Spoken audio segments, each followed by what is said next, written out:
want to start with something that has been a revelation in this meeting tonight, that people are starting, including the commissioners, asking questions I've been asking for almost a decade now about communication. If you guys are lacking communication, it's always a matter of look up a level, see where the blockages, and keep looking up levels until you find the blockages. The fact that our commissioners can't get information on power outages in a timely manner when they're being called, emailed, possibly texted, who knows, Facebook messages, all the fun stuff, not getting information, is getting, on my side, seems like it's getting out of hand. As for the power outages themselves, while I technically live on the side of the river that hasn't been affected, a lot of people I know live in that area. We heard a story tonight from a commissioner about someone who was near the end of their battery life for an oxygen machine. I know someone, and they've also talked to our commissioner, who has lost thousands of dollars of food and appliances due to these outages recently. There's talk of an action plan that is in a resolution from a different commissioner tonight, but these people need help as quickly as possible, especially in part of my ward that is in need of some upgrades. They, like the one house that I know my commissioner has talked to them, they run a system that can't handle any issues with the electrical. Now me, I'm not an electrician. I'm not speaking on behalf of the electrical workers. I am so bad I almost burned down Delta College making a 14-gauge extension cord in Boy Scouts. So don't try to recruit me to do that, but something needs to happen on the administrative side to show that you're being more accountable to the people. The trust in public power in this town was faulty with some people before, and I think this past few months has really put a dent in the reputation.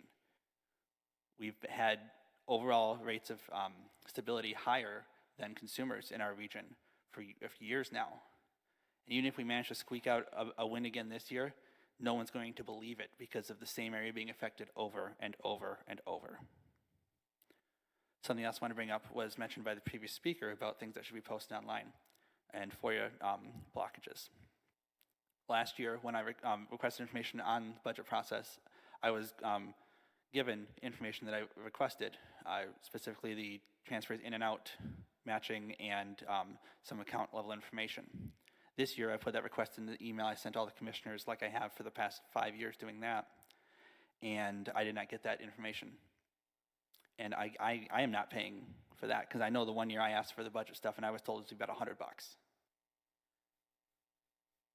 The packet that's put online isn't even the same packet given to the commissioners. There are differences to it. The 1 year I went and asked, and I think it was current commission president who came up and asked me about it, and he's like, well, those numbers don't match, like the page numbers don't match. Well, it's because you guys did get a different packet. That's not right. I try to make it easier to read. I try to make it easier for people to ask questions, and there's always communication. It's small things, but they add up. And now with the power thing, people aren't trusting the power department either. And it just needs to be, again, better communicated, better help, some form of assistance needed for those people. Like their amount of downtime in that area is going to be so far off. I know the city can look up each meter and track it. Those e-meters, they're allowed to look at on and off and usage on those meters to try to detect issues.